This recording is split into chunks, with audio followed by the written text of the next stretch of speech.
Au nom puissant du Seigneur Jésus-Christ, que la paix de Dieu soit avec vous et que sa gloire se manifeste dans votre vie au-delà de toute attente humaine. Je rends gloire à Dieu encore pour votre vie et pour votre fidélité à notre classe, cette école de sagesse que nous avons commencé et que nous continuons avec l'aide de Dieu.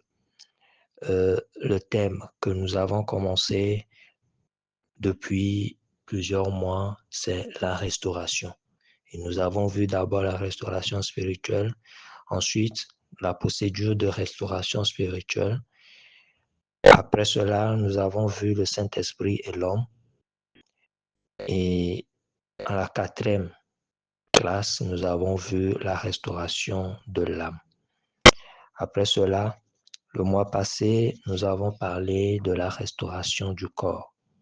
Et même ce sujet n'a pas été bouclé parce que nous nous sommes reportés sur le séminaire ou l'atelier de guérison au cours duquel nous allons donner des explications plus approfondies et aussi faire des services de guérison afin que les gens puissent recevoir leur libération de tout joug de maladie.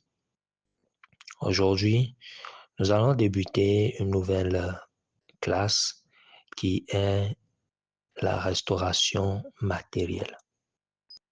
Donc, au cours de ce mois, nous allons parler de la restauration matérielle.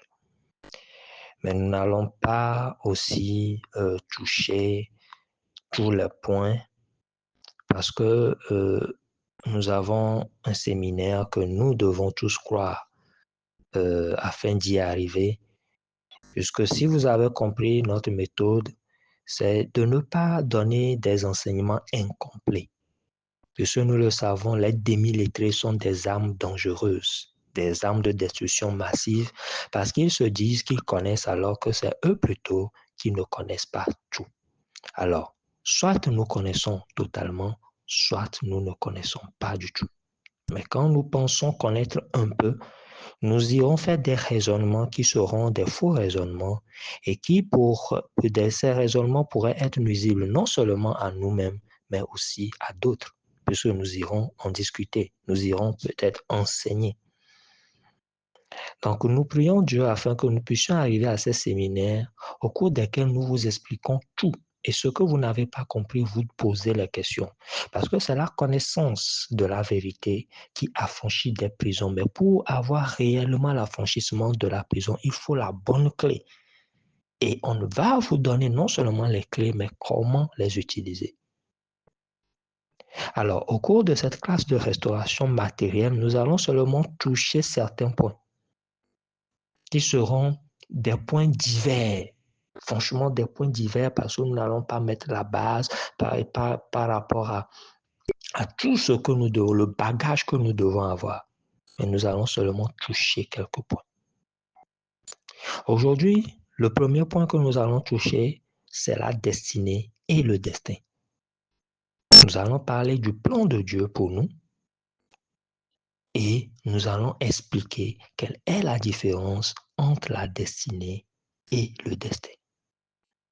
Et les autres séances, nous aurons juste à toucher quelques points pour vous expliquer certaines choses qui constituent des blocages ou bien des mauvaises compréhensions dans le monde chrétien. Notre rôle, c'est d'enlever le faux raisonnement, de renverser toute connaissance qui s'élève contre la vraie connaissance de Dieu. Et quand vous avez cette connaissance-là, toutes les portes s'ouvrent. Le diable fait tout. Il se bat contre nous. Et des fois, nous sommes dépassés. Mais nous tenons toujours afin de pouvoir atteindre cet objectif avec vous.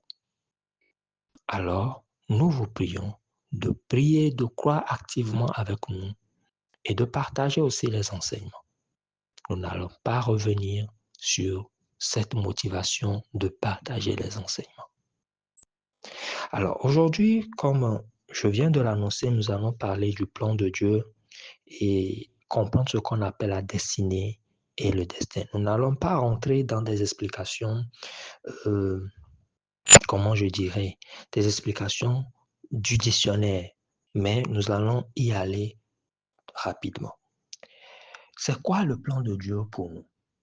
Nous connaissons tous Jérémie 29, verset 11. Il est écrit là-bas, « Car je connais les projets que j'ai formés sur vous, dit l'Éternel, projets de paix et non de malheur, afin de vous donner un avenir et de l'espérance. » C'est le plan que Dieu avait pour Israël.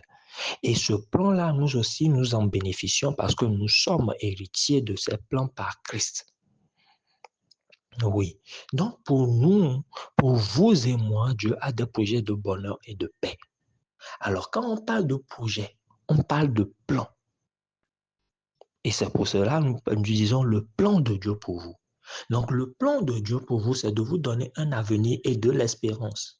Le plan de Dieu pour vous, c'est que vous ayez la paix et que vous ne soyez pas dans le malheur.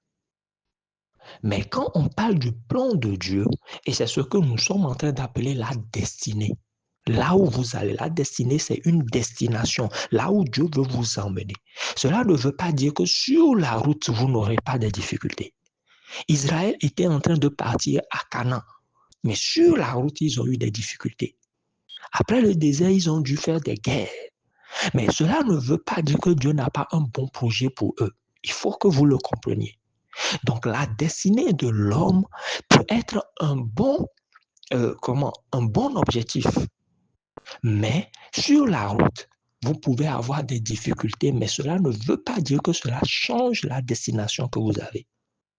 Donc, la destinée dont on parle en réalité, c'est l'objectif ou bien la destination, là où Dieu vous emmène. Dieu avait une bonne destinée pour Joseph, mais le chemin qu'il a pris, ou bien le chemin par lequel Dieu l'a fait passer, le chemin là était jalonné d'obstacles. Mais quand même, le plan de Dieu pour lui, c'est un plan de bonheur, c'est un plan de paix. Ça, c'est notre destination. C'est ce qu'on appelle la destinée. Là où vous allez, ce qu'il y a dans le cœur de Dieu. Maintenant, ce qu'on appelle le destin, c'est ce que vous faites du plan de Dieu. C'est important que vous compreniez cela. Dieu a une destinée pour vous. Mais vous faites des choses, vous faites des choix, vous posez des actes qui réalisent maintenant votre destin. Donc, c'est quoi le destin? Le destin, c'est ce que vous faites du plan de Dieu. Parce que vous avez le choix. En Juge 13, verset 5, Samson avait un avenir. Il est écrit quoi? Car tu vas devenir enceinte. On parle à la mère, l'ange était en train de parler à la mère de Samson. Car tu vas devenir enceinte et tu enfanteras un fils. Le rasoir ne passera point sur sa tête parce que cet enfant sera consacré à Dieu dès le ventre de sa mère. Et ce sera lui qui commencera à délivrer Israël de la main des Philistins. Et si vous lisez bien tout le chapitre, vous verrez qu'en réalité, non seulement il sera consacré dans le ventre de sa mère, mais il sera consacré toute sa vie en fait. Mais est-ce que Samson est arrivé à la destination? Est-ce qu'il a accompli sa destinée? Non. Maintenant, lorsque Samson est mort, les gens diraient que c'est son destin. Oui, c'est son destin. Mais le destin là, c'est quoi? C'est le choix qu'il a fait. Est-ce que vous comprenez? Donc, le destin dépend des choix que vous faites. Le destin ne s'impose pas à vous. Pas plus que la destinée. Même le plan de Dieu même ne s'impose pas à vous. C'est important que les gens comprennent cela. Matthieu 26, verset 39, s'il vous plaît. Nous parlons du Seigneur Jésus-Christ. Il connaissait le plan de Dieu pour lui. Mais qu'est-ce qu'il a dit? Sa prière sur la montagne. Matthieu 26, verset 39 dit, « Puis ayant fait quelques pas en avant, il se jeta sur sa face et pria ainsi, « Mon Père, s'il est possible, que cette coupe s'éloigne de moi. Toutefois, non pas ce que je veux, mais ce que tu veux. » Ça fait deux volontés. Dieu, lui, il veut quelque chose. Le plan, la destinée de Dieu pour Jésus-Christ, c'est qu'il meurt sur la croix afin de sauver les gens. Et après, il deviendrait quoi? Le maître. Dieu allait lui donner l'autorité sur tout nom, sur la terre et dans les cieux. Et ça, c'est la destinée que Dieu a prévue pour Jésus. Mais Jésus, dans sa prière ici, était en train de parler de quoi? Il dit, Mon Père, s'il est possible que cette coupe s'éloigne de moi, ça veut dire que lui, il souhaiterait autre chose. Maintenant, il revient, il dit, pas ma volonté, mais que toi, ta volonté se fasse. La destinée, c'est le plan de Dieu. Mais Jésus a le choix ici. Il pouvait, là-bas, dire, Père, je ne vais pas mourir. Il peut demander à Satan de venir lui donner ce qu'il avait proposé lorsqu'il avait tenté. Et Jésus ne serait pas mort. Du moins, il ne serait pas mort à la croix, même si Satan allait le dribbler après. Mais qu'est-ce qu'il a fait? Il a dit quoi? Non ma volonté, non pas ce que je veux, mais ce que tu veux. Donc, il s'est soumis à la volonté de Dieu. S'il ne s'était pas soumis à la volonté de Dieu, alors quoi? Son destin serait tout autre que la destinée, le plan que Dieu a pour lui. Donc, Dieu a un plan pour les hommes, mais le choix que vous faites réalise votre destin. C'est ce qui est important que vous compreniez. Saül, le roi Saül, il était pris comme chef au roi d'Israël et ce n'était pas prévu qu'il meure tôt. Mais comme il a fait des choix, il a fait des choses qui ont déplu à Dieu, Dieu a dit quoi? Je me répands d'avoir choisi Saül. Et il a fait oindre une autre personne, David. Donc la destinée de Dieu pour Saül, c'était qu'il règne jusqu'à la mort, du moins jusqu'à sa vieillesse. Mais à cause des choses qu'il a faites en désobéissant plusieurs fois à Dieu, qu'est-ce qui s'est passé? Il a créé son destin. Donc quand quelqu'un a un problème aujourd'hui, on dit c'est son destin. Entre guillemets, ce n'est pas forcément son destin. Soit il est en train de traverser des choses comme Joseph, ce n'est pas un péché. Mais Joseph, vous allez voir que Joseph a choisi de respecter Dieu. Donc, comment on fait pour savoir si on est dans la destinée de Dieu? C'est lorsque, malgré les difficultés, on continue par respecter la volonté de Dieu. Parce que Joseph avait le choix de coucher avec la femme de Potiphar. Et il ne serait pas allé en prison. On ne sait pas ce qui se serait passé. On allait découvrir qu'il était amant de la femme de Potiphar. Mais lui, d'une manière ou d'une autre, il aurait eu certains privilèges de la part de la femme. Mais il a refusé, malgré la situation. Et malgré ce qu'il allait vivre, il a refusé et il a voulu faire la volonté de Dieu. Et c'est ce que Daniel, avec ses compagnons, ont fait aussi. Les gens de Daniel et puis ses compagnons pouvaient choisir d'adorer la statuette du roi. Daniel pouvait accepter d'adorer le roi. Mais ils ont refusé. Donc leur destin, s'ils avaient accepté, serait tout autre que la destinée, le plan, la destination de Dieu pour eux. Mais ils ont fait quoi? Ils ont choisi respecter Dieu. Donc, la personne a fait quoi? La personne peut choisir que son destin soit la destinée de Dieu et aussi choisir que son destin soit différent de la destinée de Dieu. Ce qui fait que si des choses arrivent, on dit c'est le destin de la personne. C'est comme nous parlons dans ce monde comme si le destin s'impose aux gens. C'est ce que je défends. Le destin ne s'impose à personne. Le destin dépend des choix de la personne. Il y a des opportunités qui se présentent et puis il y a des pièges qui se présentent. Mais c'est à vous de décider de respecter la parole de Dieu ou bien de choisir vivre selon ce que les gens vous disent ou bien selon ce que le monde vous présente. Mais le destin ne s'impose pas à vous.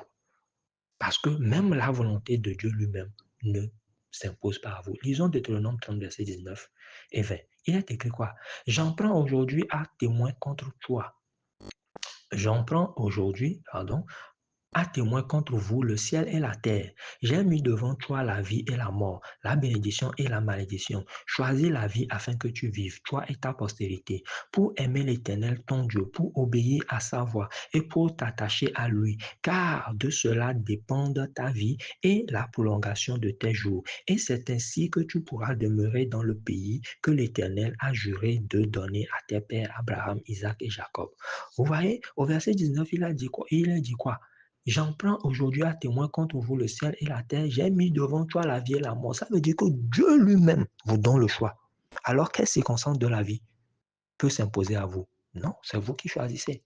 Dieu lui-même vous donne le choix. Il vous met devant vous la vie et la mort, la bénédiction et la malédiction. Maintenant, il dit quoi? Choisis. C'est ce que Adam a fait. Il a choisi. Dieu ne lui a rien imposé. Le diable ne lui a rien imposé. Le diable nous tente. Il nous présente des choses. Mais c'est nous qui décidons de faire ou de ne pas faire, selon notre bagage. Vous voyez? Donc, Dieu lui-même ne vous impose rien. Qu'est-ce qui peut vous imposer quoi que ce soit? Le destin ne s'impose même pas à vous. Si Dieu ne vous impose rien, parce que les gens pensent que le destin, c'est Dieu qui a écrit, et puis il vient, il vous impose. Et c'est ça. Si vous devez mourir à 39 ans, comme Ézéchias plutôt. Non. Il a dit non, je ne vais pas mourir. Et il n'est pas mort. Dieu lui a augmenté de 15 ans. C'était à 39 ans que Ésaïe était parti le voir et lui a annoncé la mort. Alors vous voyez, si Dieu lui-même ne vous impose rien, qu'est-ce qui peut vous imposer quoi que ce soit? C'est là où il faut que vous compreniez. Et quand vous comprenez cela, nous allons maintenant parler de la prospérité matérielle. Vous comprendrez ce que nous serons en train de vous enseigner. Et le verset 20 dit quoi? Pour aimer l'Éternel, là c'est le choix. Vous choisissez la vie pour aimer l'Éternel, ton Dieu, pour obéir à sa voix et pour t'attacher à lui, car de cela dépend de ta vie et la prolongation de tes jours. C'est un choix et puis il y a des conséquences. Et c'est ainsi que tu pourras demeurer dans le pays que l'Éternel a juré de donner à tes pères Abraham, Isaac et Jacob. Pourquoi nous abordons ce sujet? Parce que les gens disent la pauvreté, c'est le destin, la richesse, c'est le destin. Non, rien ne s'impose à vous. Si vous avez bien compris cela, nous avons dépassé le quart d'heure. Que Dieu vous bénisse, que Dieu vous garde. La prochaine fois, nous allons continuer avec un second point. Que la paix de Dieu vous soit multipliée. À la prochaine.